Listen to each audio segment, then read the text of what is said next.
Territorio Reportaje. Porque todos tenemos una historia que contar. Con el periodista Agustín del Castillo.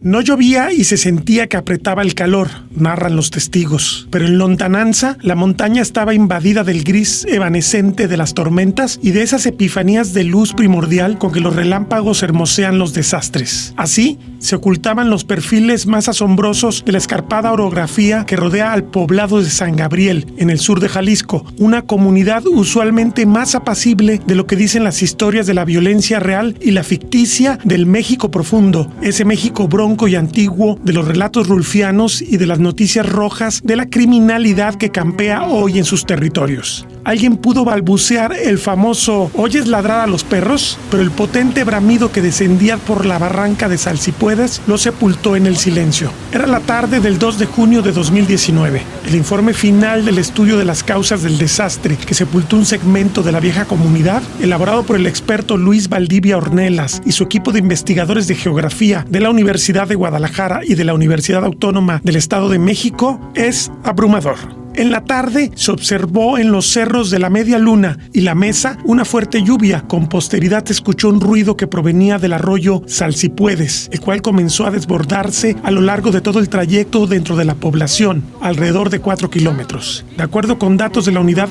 Estatal de Protección Civil y Bomberos de Jalisco, en algunos puntos el agua subió más de 3 metros y cerca de 3,000 fincas y aproximadamente 1,000 personas se vieron afectadas como consecuencia del alud compuesto de agua, troncos y lodo. El saldo final es de 5 personas muertas y una desaparecida. La corriente de lodo trajo consigo troncos, ramas, el desborde alcanzó los 200 metros en ambos lados del cauce del río. Datos proporcionados por el gobierno del estado estiman que se requerirá de aproximadamente 120 millones de pesos para la reconstrucción. De este modo, la cabecera de este municipio se constituye en la primera víctima famosa de la destrucción contemporánea del bosque, que aunque se puede fechar a partir de mediados de los años 90 del siglo XX, con el final de la concesión de la papelera de Atenquique y la dramática inviabilidad productiva de ricas florestas con derechos de propiedad atomizados y cuyos dueños están desde entonces atrapados en la disfuncionalidad de las instituciones forestales que no permiten atisbar un modelo de negocios que sea viable.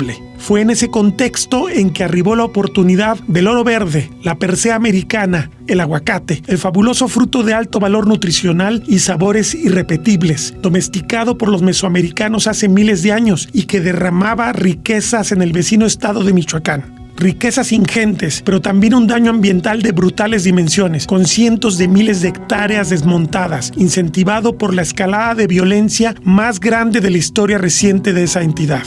Donde no prendía la mecha de los negocios forestales, el aguacate así arrasó. Miles de hectáreas de bosque templado y selvas han sido sustituidas por los huertos. La realidad pasó factura la tarde de ese 2 de junio. Una plantación inducida ni de lejos puede funcionar igual que un bosque. La dramática deforestación de las cuencas del arroyo Salsipuedes tomó desprevenidos a los moradores sangabrielinos. No hubo perro que se hiciera oír ante el arribo de la bestia descomunal pacientemente criada por la desmesura de los hombres, desatada sobre las rutas del dios río. Yo creo que la forma más cruel de darnos cuenta de lo que está pasando en las partes altas fue precisamente el desbordamiento del día 2 de junio, en donde pues todos pudimos ver que lo que mayormente traía el río pues era lodos, palos cortados, talados. Incluso hubo casas en donde encontraron aguacate. Entonces, pues el cambio de uso de suelo es algo que nos está afectando bastante. Este año ha sido de los más calurosos para San Gabriel. Las lluvias pues apenas empezaron, entonces el temor pues por más desbordes sigue presente a raíz de lo que pasó y pues de que vemos que no hay una solución de tajo al problema. Antes de este fenómeno de cambio de uso de suelo, ¿se había presentado que tú recuerdes algo similar de transformación del bosque por actividades económicas parecida a lo del aguacate? No, mira, incluso pues nosotros como activistas nos hemos dado la tarea de preguntar a personas pues ya grandes y lo que nos platican es de que jamás habían visto algo así, ¿no? Incluso gente que se ha dedicado al campo toda su vida nos platicaba que pues antes cuando mucho era ir y pedir a la gente que tenía sus arbolitos de aguacate, los aguacates que quedaran de sus arbolitos, e irlos a vender al tianguis a Sayula, ¿no? Pero que jamás imaginaron pues el impacto económico que esto podría traer en el manejo del recurso. Cuando esto tiene apenas, ¿qué te puedo decir? Un año, cuando mucho, que se empezó a ver que el impacto era mucho mayor a todo lo que nos había tocado ver en años pasados. Desde pues que podías ir a las carreteras y de camino de aquí a Sayula, pues encontrarte de 3 a 4 camiones por día cargados de madera, ¿no? Y por el lado del jazmín, en años anteriores, a lo mejor en este año ya no se ha visto tanto, pero sí en años anteriores, pues era lo mismo. Tú veías bajar camiones llenos de madera. María Alejandra Aguilar Quintero es una activa ciudadana de San Gabriel que ha quedado pasmada por el desastre, pero más le asombra la incapacidad institucional de hacerle frente. Ella decidió que iba a permanecer en movilización poco después de la luz. Fueron los funcionarios municipales quienes la motivaron por la vía de las omisiones. Yo, de hecho, me di a la tarea de empezar pues con estas actividades a tratar de involucrar al pueblo. A raíz de que hice una visita al ayuntamiento, me tocó platicar con la secretaria del ayuntamiento y cuando me dijo pues que ella no creía que volviera a pasar, pues me cayó el 20 pues que no se estaban dando cuenta de la magnitud de la situación, ¿no? O sea, bastaba con ver las investigaciones por parte de la Universidad de Guadalajara, en donde nos mencionaban pues que el peligro es permanente y que incluso puede llegar a ser todavía mayor los siguientes desbordes, ¿no? Cuando ella me responde esto, pues yo me di cuenta que pues no iba a haber mucha respuesta por ese lado.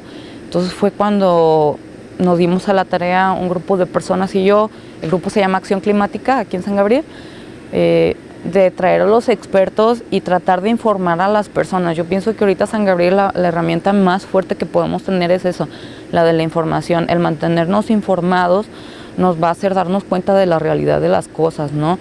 En el foro nos explicaba, pues como te comento, el hidrólogo también nos explicaba acerca de las tormentas de retorno. Por ahí en algún fragmento de una de las obras de Juan Rulfo, incluso mencionaba sobre un desborde aquí en San Gabriel y mencionaba con que se escuchaba el río. Entonces te das cuenta pues que los fenómenos son ciertos y que es una realidad y que pues lamentablemente el día 2 de junio pues esa armonía entre todas las causas de la deforestación, del uso de cañones antigranizo, de que pues a ojos vistos están tirando el desecho a los arroyos, pues fue lo que vino a traer como consecuencia el desastre natural. Bueno, si se puede decir natural, porque sabemos que es provocado por la mano del hombre, lo que fue la inundación el día 2 aquí en San Gabriel. Luis Valdivia Ornelas, a la cabeza de un equipo encargado de responder por la compleja causalidad del desastre, tiene ya un diagnóstico. Es la combinación de varios factores. Primero, una condición propia natural de esa cuenca, que es una cuenca montañosa, una cuenca con mucho desnivel topográfico, por lo tanto tiene mucha pendiente. Digamos, es la primera característica. Esta pendiente y esta condición de fuerte desnivel está acompañada porque en una parte aflora una secuencia de rocas que se llaman tobas, y esas tobas son materiales no consolidados.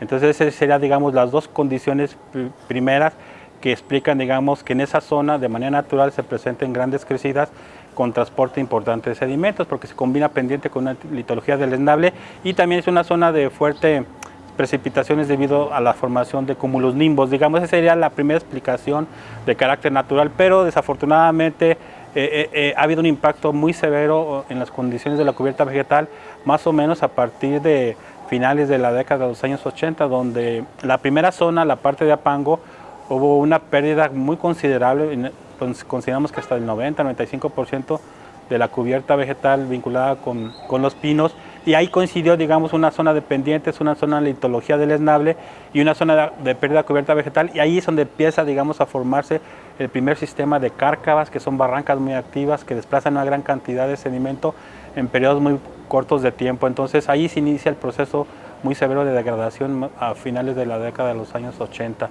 Y en la cuenca media, porque el sistema Salsipuedes está formado de 4 pequeñas cuencas. La cuenca más impactada ha sido la de Salsipuedes o la de Apango, pero las cuencas que están incorporando, digamos, a este proceso de pérdida de cubierta vegetal son las cuencas que se forman en la zona de la media luna, que son el Camichín.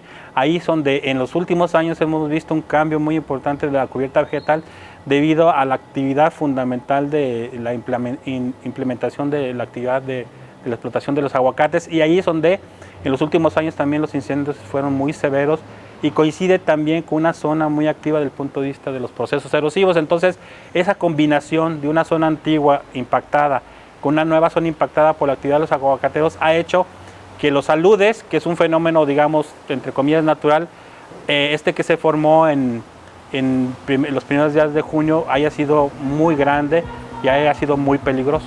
El titular de la Secretaría de Medio Ambiente y Desarrollo Territorial, Sergio Graf Montero, reconoce que el hito de San Gabriel es solamente un aviso de un riesgo que se multiplica por el desorden territorial que generó la fiebre del aguacate en el sur de Jalisco. Tampoco vigilas qué sucede con el cambio de uso de suelo, cómo se manejan los residuos, ni nada. Entonces, ¿qué es lo que sucede?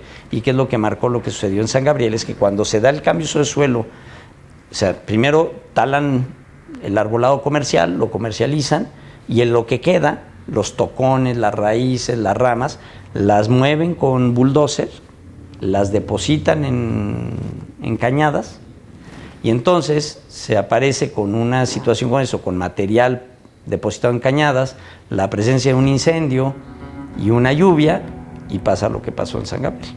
Las causas de desastre han sido anidadas en toda la amplia región. Ayer fue San Gabriel, pero los otros pueblos y pequeñas ciudades de esta vastedad rural deberían afrontarlo como la mayor de sus prioridades. Nos encontramos aproximadamente a 2.200 metros sobre el nivel del mar. Estamos en la Sierra del Tigre, municipio de Gómez Farías. Este es uno de los accesos hacia una represa que se llama Las Piedras. Pero aquí podemos ver todo el proceso de cambio que se genera para el cambio de uso de suelo aguacatero. Estamos hablando de que este corredor hacia abajo es un antiguo bosque que fue desmontado recientemente y por alguna razón se fue estableciendo la huerta, pero fue abandonada.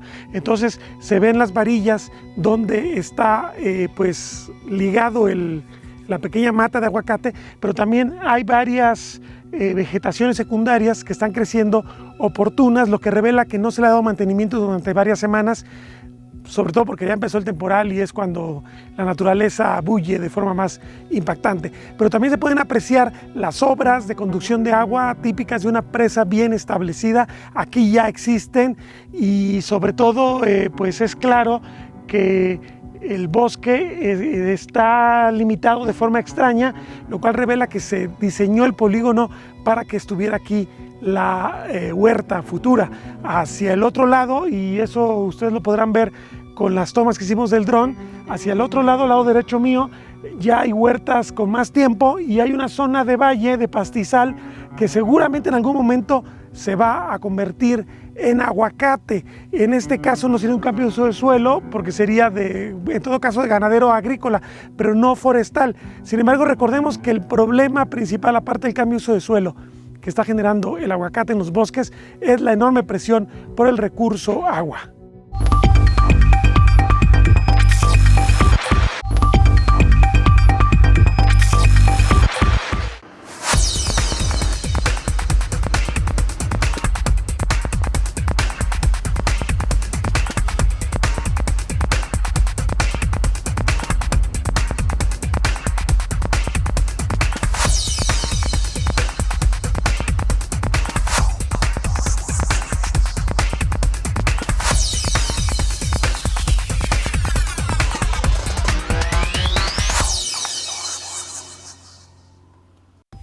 De acuerdo con lo que se observó en campo, el alud se formó principalmente por material fino, proveniente del suelo y en menor medida de los afloramientos de las tobas. Tuvo una fracción compuesta por troncos y fue poco el porcentaje de fragmentos mayores. El color oscuro probablemente esté relacionado con el material proveniente de las zonas incendiadas recientemente, pero los restos de vegetación, como troncos, fueron los que obturaron las secciones hidráulicas de los puentes y potenciaron los daños. El primer registro histórico de desastres con que se cuenta en San Gabriel se remonta al día 5 de junio de 1885. La noticia apareció en el periódico de La Voz de México. El fenómeno sucedió entre las 4 y 5 de la mañana. La gente despertó debido a las continuas detonaciones de rayos, lo que ocasionó que las víctimas fueran menos. Observaron que al oriente de la media luna y las mesas ocurrían continuas descargas eléctricas entre los cúmulos, y al escuchar un retumbo comprendieron que el río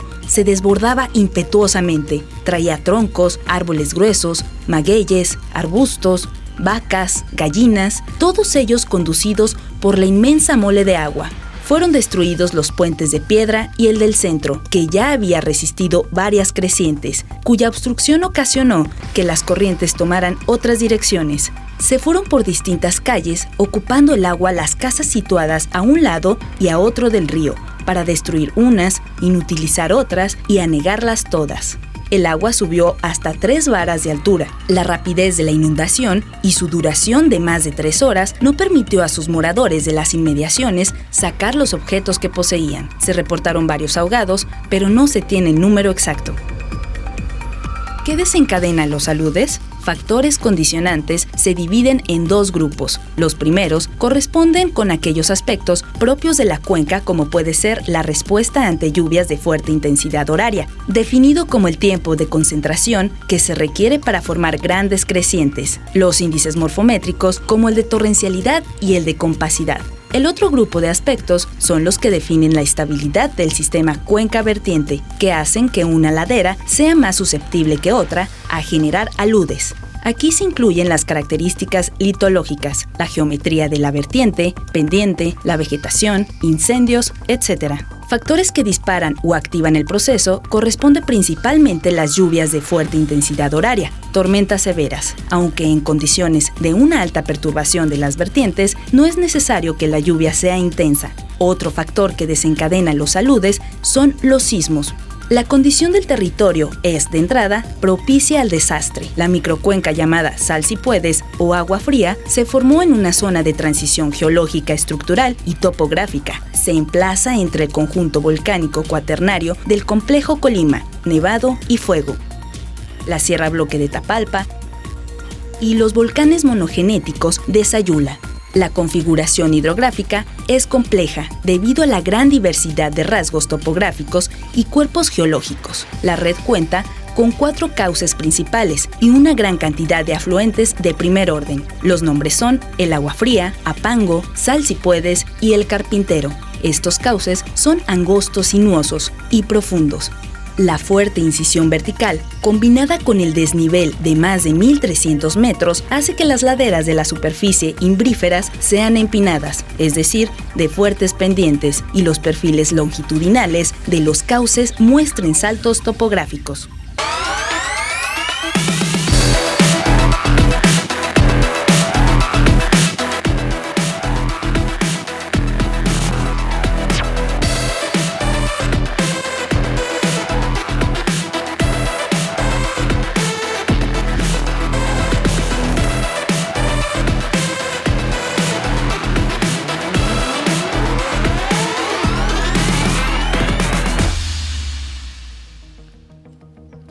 Luis Valdivia Ornelas detalla: no se puede considerar un simple evento el desastre del Salsipuedes. Es fundamental que se piense en una intervención mayor para recuperar la capacidad de autorregulación de la cuenca. Desafortunadamente el impacto ha sido ya mayor, ya ha sido severo, y pensamos que en función de cómo vengan las precipitaciones y los patrones de las lluvias, pensamos que, digamos, la población está exactamente al pie de donde se depositan estos grandes aludes. Pensamos que la población está en riesgo hasta que no haya una intervención sustancial para poder recuperar las condiciones mínimas de estabilidad de este sistema hidrográfico natural de carácter montañoso.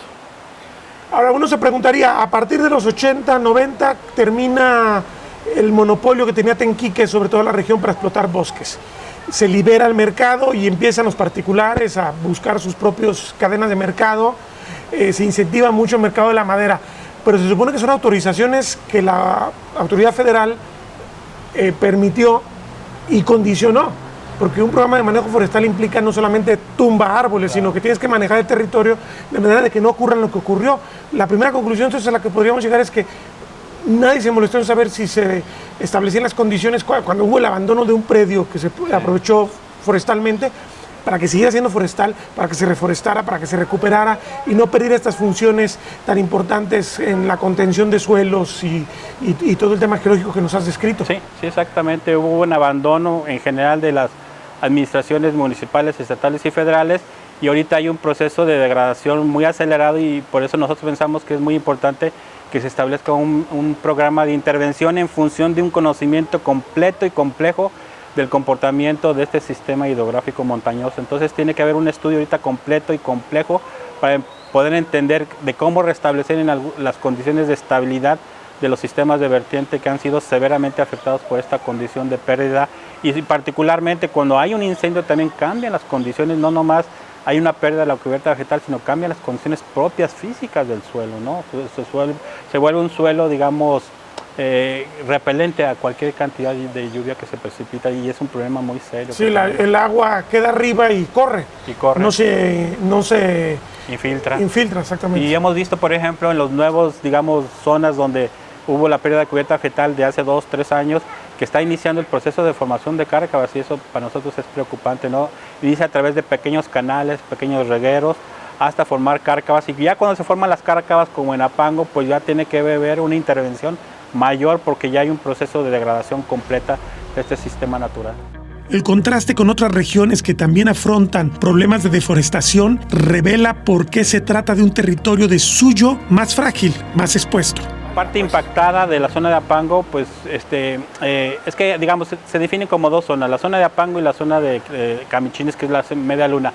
La zona de Camichines de la media luna, el Carpintero, es una zona donde todavía hay una cubierta vegetal importante, pero ahí es donde ahorita está impactándose por la actividad de los aguacateros y sobre todo por los incendios.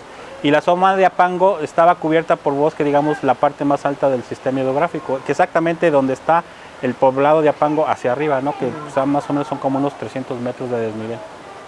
Esa era la parte importante desde el punto de vista de la presencia del bosque, pero curiosamente son manchones de color claro, gris claro, que se observa en toda la parte esta ya colindando con la Sierra de Tapalpa. Hemos visto incluso que también en la zona de Tapalpa una gran cantidad de problemas de degradación muy parecida a la zona de Apango. Lo que sucede es que en Tapalpa es una mesa y no hay problemas de transporte rápido por las grandes crecidas. El problema en Apango es que hay fuertes pendientes, los cauces son profundos y confinados, y en la parte baja donde está la población es donde inicia el proceso de depositación. Entonces ahí es un problema donde la población está altamente expuesta a cualquier cambio en las condiciones ambientales del sistema, pues repercute de manera negativa en la población.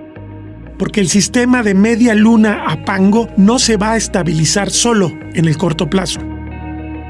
Yo pienso que acciones ya mayores, porque hemos visto que se forman las cárcavas y se genera una estabilidad de la ladera, entonces hay movimientos de los bloques, de las secuencias de la ladera, entonces se forman brincos topográficos, y esos brincos topográficos aceleran el proceso de urbanización. Entonces ahí debe haber una intervención mayor, ¿no? Con obras civiles mayores. O sea, mover tierras, volver a acomodar el territorio. Acomodar el territorio y estabilizarlo con obras pequeñas de ingeniería, ¿no? Porque es que fundamental. Permitan que se vuelva a acumular limo, sí, y se vuelva a dar una conformación de suelo. Sí, ahí hay una intervención mayor, entonces, pero este escenario, que lo que está sucediendo en Apango, va a empezar a suceder en cuenca media y en cuenca de la zona de los Camichines, y entonces ahí es donde también se va a incrementar la superficie que está en riesgo de formar este sistema de erosión tan severo, y que va a provocar problemas muy importantes a lo largo en el cauce, ¿no? Porque estos sistemas naturales transportan los sedimentos de manera intempestiva, ¿no? Por la pendiente. Entonces, y desafortunadamente el cauce Salsipuedes cruza toda la población, entonces mucha gente está expuesta a sufrir, digamos, otro evento con estas características. Y también una parte importante que se tiene que hacer es de que las obras civiles, como los puentes que están en la población, tienen que, digamos, tener otro diseño, Desde el punto de vista ingenieril tiene que ser secciones Porque más abiertas. tienden a cerrar el cauce y a provocar un problema mayor cuando se acumula, ¿no? Cuando se acumula La y también energía. la energía, y luego se tiene que también que limpiar, porque de manera natural este cauce, digamos, transita los sedimentos de la parte alta a la parte baja, y la parte baja se depositan en la zona del pueblo. Entonces nosotros el recorrido que hicimos es de que el cauce está comaltado más o menos que un 50%, entonces se necesita, digamos, una limpieza y mejorar las secciones hidráulicas en función de los volúmenes esperados a partir de los cambios de uso del suelo que se están presentando, ¿no? A juicio del investigador Valdivia Ornelas, las actividades económicas pueden coexistir con la naturaleza a condición de que no se alteren los delicados equilibrios de cada territorio. Y ese fue el modelo de gestión que no existió ni para la Cuenca del Desastre ni para el resto del sur de Jalisco. Debe de convivir, digamos, las condiciones ambientales con la actividad económica, pero tampoco, digamos, puede impactarse completamente un sistema natural en aras de un beneficio, digamos, económico. También hay que ver niveles máximos de explotación de las condiciones naturales, porque si sigue ampliándose la frontera del aguacate, pues no va a haber agua, no va a haber actividades, no va a haber políticas, digamos, que ayuden a reconstruir y a estabilizar los sistemas naturales. También tiene que haber un nivel máximo de aprovechamiento de las condiciones, en este caso de las vertientes montañosas, para la actividad agrícola, ¿no? Porque si no, entonces llega un momento en que el sistema totalmente se estabilice, aunque haya intervención para el tema de recuperación, ¿no? Por ejemplo, el tema del agua es un tema finito, ¿no? El agua es la que está, y si sigue extrayendo, pues va a llegar un momento en que la recarga no va a ser suficiente por la cantidad de agua que se está extrayendo por la actividad económica. Entonces debe haber un nivel máximo de aprovechamiento y de condiciones de crecimiento de la frontera, en este caso del aguacate. Que muy probablemente en muchas cuencas ya lo rebasamos, Sí, ¿no? probablemente ya Tal vez el rebasó. caso de Apango de Sí. San Cipués. Muy probablemente sea el caso de Apango de San Cipués.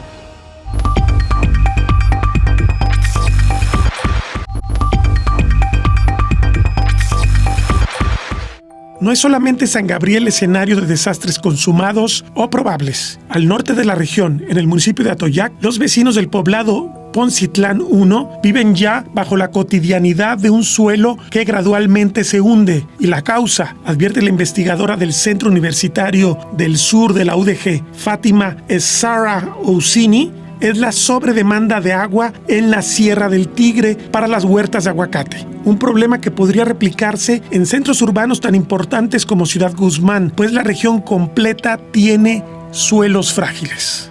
En Atoyac hay dos pueblitos que se llama uno Poncitlán 1, Poncitlán 2. Tuvimos una actividad con los estudiantes de seguridad laboral, protección civil y emergencias. Y los niños llegaron así, maestra, necesitamos trabajar allá porque la gente tiene problemas de afectación en la construcción. Hay fallas, hay fracturas. El pueblo se llama Poncitlán 1, Poncitlán 2, y están en un grave problema, viven en sus cocheras, maestra. Vamos a ver, entonces realizamos un estudio geofísico para ver el subsuelo, qué está pasando, y justamente era la subsidencia, una subsidencia regional. Se aterrizó, se bajó el suelo, pero la naturaleza a ella no le importa que hay casas, pues esto hizo que todas las casas se fracturan, se inclinan. Es increíble, pueden echar un vistazo allá, es increíble cómo la escuela, la única escuela que hay, el patio de la escuela está como a medio metro de inclinación. Y los niños felices porque ya tienen pendiente para jugar, pero es preocupante. Hemos hecho este estudio, le entregamos a Protección Civil allá como un estudio realizado por la universidad para que ellos puedan tomar o pueden usarlo para alguna ayuda o algo, pero la subsidencia viene por el agua, problema de agua. O sea, la sobreexplotación. Exacto. Pero ¿qué hay en la zona? Entonces allá nos fuimos, vamos a ver más arriba, más a las montañas, y hicimos estudios de cambio de uso suelo a nivel bosque. Y allá donde ya empezamos a ver la cantidad de deforestación que hay. Están cambiando el bosque pino, encino, pino, estos, por por árboles de aguacate. Y esto es Sierra del Tigre, eso sería municipio de Atoyac y sus vecinos, supongo. Exactamente. Y están ellos mismos, los habitantes del Ponce, dice la señora, es que yo, hace nada más 6 años, yo el agua la agarraba así, sin directo casi al nivel. Y en este poquito yo ya no la alcanzo.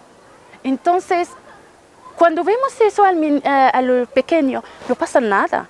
Pero cuando es regional, estamos usando el mismo acuífero Ciudad Guzmán, en todo, al nivel invernaderos, a nivel aguacates y todo eso para riego, porque la diferencia es que los pinos no las regamos, no vamos a regar. Y allá vamos a sacar agua. Entonces, ¿esta agua de dónde viene? La misma agua que estamos utilizando todos.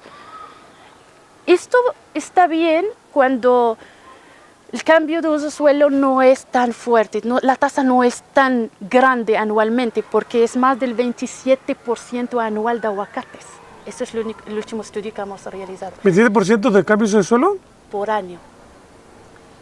Ese es el último estudio que hemos realizado, es el 27%. Usamos la ecuación que utiliza la FAO para cuantificar la tasa de cambio de suelo, la que usó a nivel internacional.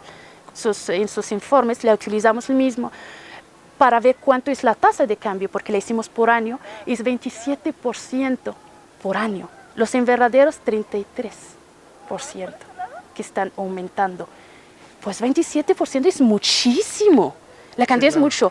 Y eso lleva otras consecuencias, además del agua y todo, los deslizamientos. Por Dios, estamos en una zona con riesgo geológico. No debemos pensar que tenemos un privilegio, al contrario, debemos pensar que tenemos un riesgo que debemos cuidar. No, al contrario, estamos afectándolo y tenemos una falla activa en Ciudad Guzmán. Una subsidencia como la de Atoyac lleva a la mitad del pueblo a la fosa. ¿Cómo es la vida en Poncitlán 1, a la orilla de la laguna de Sayula? Don José de Jesús Coronel, delegado municipal, lo detalla. Lo que pasa es que el terreno es muy falso. Y por falta de sequía del agua es por lo que se está hundiendo el terreno. Ese es el problema que tenemos aquí ya. En todo el tiempo que tiene existiendo esta población, ¿no habían vivido algo tan grave? Tan grave como ahora no. No, es que aquí antes el agua por donde quiera nacía. El agua la teníamos a 1 metro, medio metro por aquí. Y como se ha ido hundiendo el agua, el terreno se ha ido hundiendo para abajo. ¿Esto a qué se debe de acuerdo a la experiencia de ustedes? ¿Por qué está habiendo menos agua? Bueno, pues nosotros creemos que la experiencia de nosotros es por tocante los aguacateros. Están tirando creemos. ¿Cuál es la sierra que tenemos acá arriba que alimenta esta zona? La del Tigre. Y ahí tienen mucho plantío de aguacate. Plantío de aguacate. Me dice que además, aparte de aguacateros, pero también hay otro tipo de cultivos de hortalizas que usan el cañón antigranizo, ¿no? Sí, pero es que como esos los tienen tapados en invernaderos, eso no... Entonces más bien son los aguacateros. Sí, más los aguacateros. Entonces el cañón antigranizo está generando también que cambie el patrón de las lluvias aquí. Sí. Porque de hecho nomás se pone así y avientan un trueno y se desbarata. En la escuela primaria se resume la historia reciente de un poblado que, entre la pérdida de oportunidades productivas por la falta de agua y el literal desplazamiento del propio asentamiento, apenas puede salir adelante. Esta escuela en particular, ¿cuál es la historia de la escuela? ¿Cuánto tiempo tiene esta escuela existiendo? Esta escuela tiene existiendo, bueno, desde que yo me acuerdo, debe tener como unos 60 años aquí. 60 años. Sí. Y este hundimiento que estamos viendo aquí de este lado y el problema de esto no es algo de muchos años. No, esto le digo que esto hace unos 7 años para acá. Entonces es muy claro la relación entre el descenso del agua y lo que está pasando con los hundimientos y todo. ¿Qué está pasando en las casas? ¿También esto está pasando en las casas? En las casas está pasando lo mismo. Sí, es que se están los años, ¿sabes? Los muros, sí. Sí, aquí hay todas las casas y ahí para allá todas las partes se están cuarteando. Porque es que el terreno se va moviendo para abajo.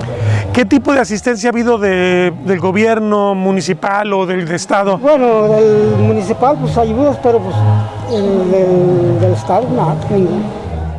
A juicio del campesino, entre los aguacateros de la sierra y las empresas de agricultura protegida del valle, el agua ya es un lujo al que tiene acceso de forma precaria los habitantes más antiguos de la zona.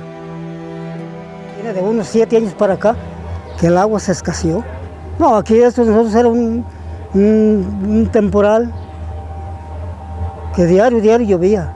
Nunca nos perdíamos la cosecha, nunca, pero ahora de unos 7 años para acá es cuando se está. Me dice que la laguna de Sayula la tenían con agua. Llena diario aquí, pues, todo desde Sayula hasta acá, a Tehuantepec, era una pura laguna de agua.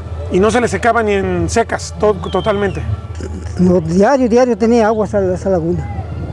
Se hizo una presa aquí arriba y ya menoró el agua, pero ya nomás empezó a llover, a correr los ríos. Se acabó. ¿La presa hace cuántos años se habrá hecho? La presa tiene que se hizo como unos 20 años. Y entonces escaseó, pero no tanto como después de los aguacates. No, sí, porque diario se llenaba, en las primeras tormentas se llenaba y toda el agua se venía para abajo, para la playa. ¿Y esa presa a quién le da servicio? Pues? A todo el plan de Atoyá. Aquí todo lo que es esta región que viene de Atoyá, ya ven que a todos les da como unos 120 ejidatarios, más o menos, el servicio. Don José de Jesús nació hace 72 años. Era un mundo diferente, precario, pero con agua abundante. Pues aquí las buenas épocas que fue cuando llovía mucho, pues era una abundancia. El pueblo no tenía hambre, digamos, y no había migrantes para afuera, porque había mucho trabajo. Todos trabajábamos las tierras, todos, el rancho, y ahora no.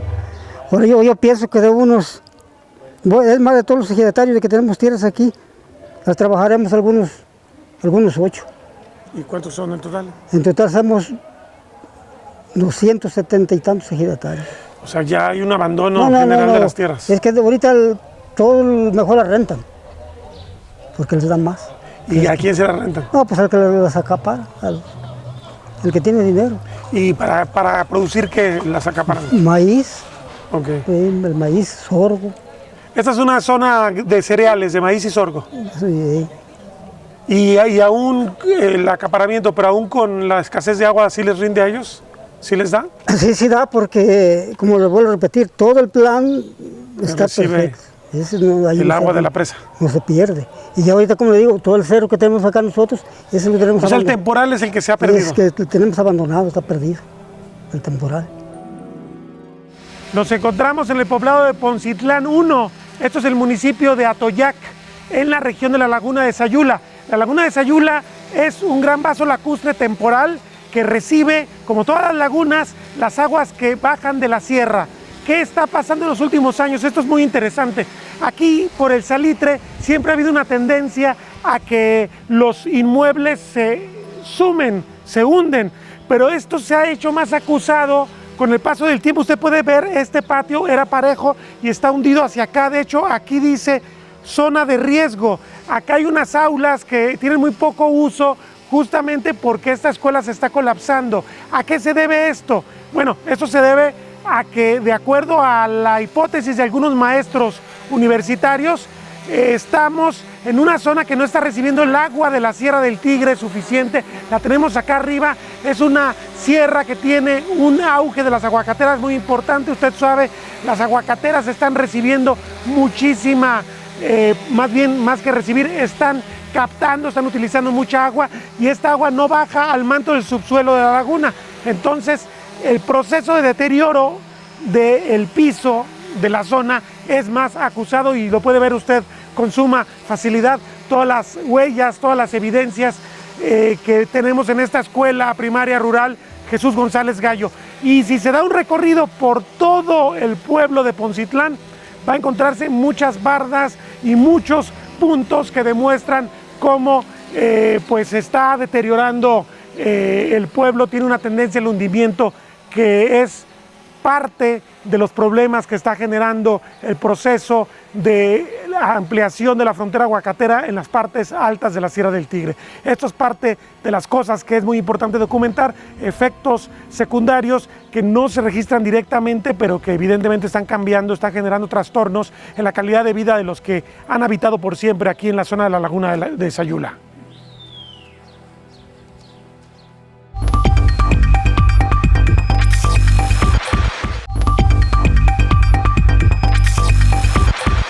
El gobierno de Jalisco ha interpuesto una denuncia popular ante la Procuraduría Federal de Protección al Ambiente. Bajo la premisa de no litigar sino asuntos que estén bien consolidados, esta primera denuncia se limitó a 108 predios donde está comprobado que antes había bosque y ahora hay plantaciones de aguacate. Abarca más de 1,500 hectáreas. El secretario Sergio Graf Montero destaca que es importante mandar mensajes claros de que no habrá tolerancia a la impunidad. Entonces lo que hicimos fue afinarlo y tener la certeza absoluta que aquello que era un bosque, se cambió a uso de suelo, y eso es lo que estamos incluyendo en la denuncia. Ahorita solamente, y nada más no utilizamos 2003, 2011, porque en ese periodo hubo permisos, y la verdad no tenemos todo el control de lo que hubo. Entonces, cuando metes una denuncia... O sea, aquí con pies de plomo. Sí, cuando tienes una denuncia, después tienes que presentar, o sea, van a venir a preguntarnos, a ver, ¿y dónde está? Entonces, las evidencias son estas, aquí está esta imagen, aquí está plenamente establecido que era bosque y ahora no es bosque. Y en ese sentido, nosotros logramos identificar en el periodo 2011-2017, ¿no? Que para bosques templados, 2011-2017, eran 2.502 hectáreas, nosotros tenemos identificadas 1.500 hectáreas. Eso va a ser, esa va a ser el tema de la denuncia. El tema de la denuncia. Entonces nosotros hicimos eso, donde presentamos así la denuncia, y entonces pues eso ya será por parte de las autoridades federales. El funcionario señala que habrá una segunda denuncia, pero dependerá de la Profepa y del Poder Judicial qué tan a fondo se puede llegar en este tema. Ahorita revisamos 2011-2017 y estamos revisando 2017-2019, que va a tener otro paquete. Ya que lo terminemos, va a ser una segunda denuncia. ¿Y cómo está planteada la denuncia? ¿El cambio de uso de suelo es ilegal? Una denuncia que presenta el gobierno del Estado en su conjunto. De hecho, la presentó la Secretaría General de Gobierno, conjuntamente con la SADER y la CEMADET. Es una denuncia del Estado de Jalisco a la autoridad federal, señalando que esos sitios eran bosque y se cambió su uso de suelo a un cultivo.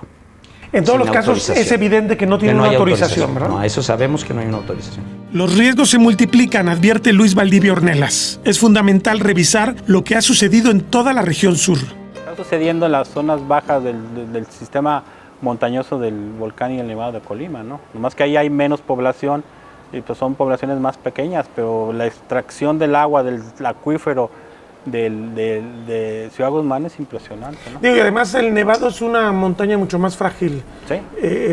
O sea, que la erosión puede llegar a afectar de forma mucho más... además están los antecedentes del caso de Atenquique y los aludes, el alud que también afectó a Ciudad Guzmán hace unos 30 años. Sí, en los 70. Incluso nosotros hemos documentado aludes muy grandes en condiciones más o menos, digamos, de estabilidad natural, porque ahí, digamos, chocan, en algunas ocasiones han chocado en esa zona los huracanes.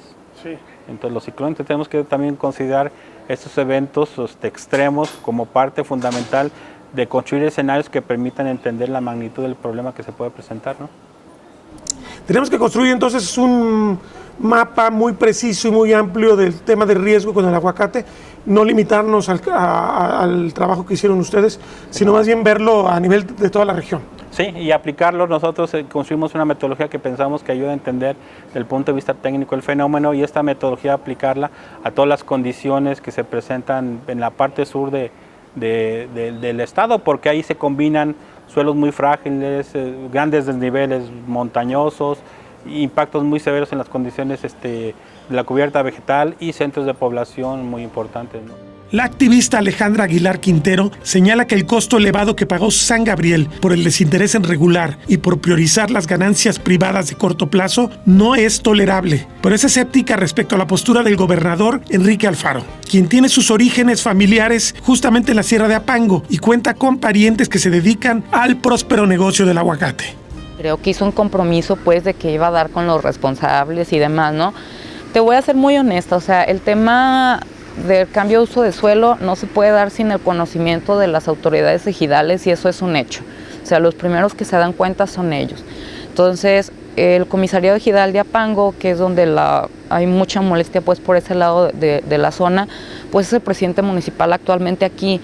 Entonces, pues si quisiera dar con responsables, pues primero tendría que preguntarle al presidente municipal qué onda, ¿no? O sea, esto no es un problema apenas reciente. Incluso las personas de Apango denunciaron al comisariado ejidal el despojo de sus tierras, ¿no? Entonces el comisariado ejidal debió de haberlo hecho del conocimiento en las instancias, no lo hizo. Entonces si quisiéramos dar con responsables, pues sabemos por dónde empezar. Entonces sabemos que SADER presentó una denuncia. De hecho, creemos que se está presentando la denuncia a raíz de que empezamos nosotros a gestionar y a hacer las cuestiones, ¿no? Cuando fui también a la visita allá al ayuntamiento, yo les pregunté que si ya había una denuncia por parte del municipio por lo que pasó ese día y me dijeron que no, porque no correspondía, cosa que no es cierto, y la ley de desarrollo forestal es muy específica en ese tema. Entonces creemos pues que el hecho de que nosotros le estemos moviendo ahí por ese lado pues fue que por alguno de esos medios fue que ellos gestionaron y presentaron la denuncia, ¿no? Está muy padre, eso nos da a entender pues que mientras nosotros no dejemos de gestionar ese tipo de actividades, pues los resultados poco a poco se pueden ir dando. ¿Se podrá restaurar el daño ambiental, sobre todo porque si no se repara, el deterioro no dejará de crecer? Javier Medina Preciado, de Selva Negra, cree que será costoso, pero no hay otro camino. Y si realmente restaurar las extensiones de bosque, no sabemos cuánto nos va a costar, pero si algo nos ha quedado claro es de que es mucho más caro invertir en restaurar que en prevenir. Y a pesar de que es información que se tiene y son datos que se tienen, se sigue invirtiendo en restaurar que en prevenir. Entonces, también desde esa lógica está mal atendido el problema. Dice el informe final sobre el desastre de San Gabriel, elaborado por el geógrafo Valdivia y su equipo. Un incendio quema todo a su paso: árboles, ramas, hojas, suelo, casas, basura, lo que crea una nueva capa superficial compuesta por ceniza y escombros. La ceniza es un material muy fino, resbaladizo y lubricante que convierte a una ladera en la superficie deslizante perfecta. El fuego, además de quemar, seca y enfría el suelo, reduciendo su capacidad para absorber agua y creando una capa hidrófoba que dificulta su infiltración, por lo que cualquier lluvia adicional se convierte en escorrentía superficial. Las primeras lluvias significan un barrido de escombro que el agua va arrastrando conforme escurre hacia los valles y barrancas, haciendo de estos lugares los más propensos a tener flujos de escombros. De acuerdo con la información obtenida, se observa que los incendios se concentraron en la microcuenca El Carpintero y Salsipuedes.